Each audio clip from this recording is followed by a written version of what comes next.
Hello, let's read out the question first.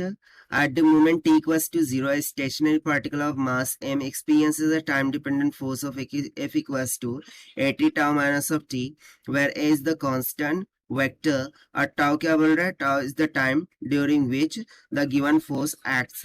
Find the momentum of the particle when the action of the force discontinued.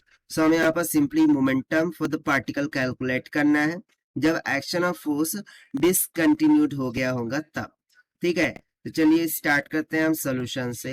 But before of its let's talk about the key concept which we are going to use here for this question.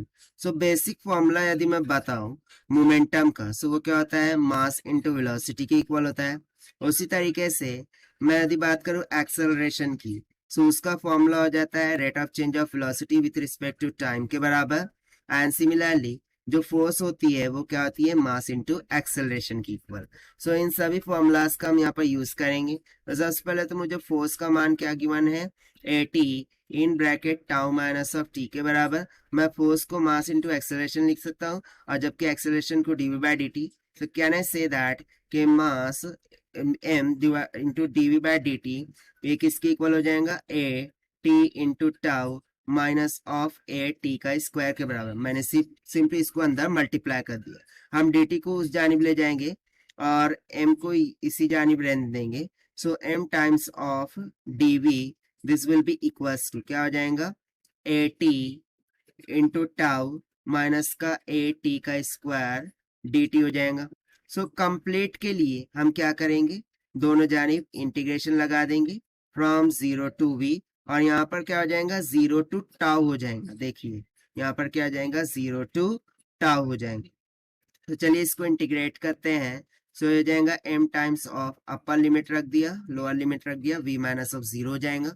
और इस side में integral काटते हैं। सो ये हो जाएगा a tau तो common है, यहाँ पर सिंपली हो जाएगा t square by 2 minus of a common t cube by 3 and the limits will go from 0 to tau.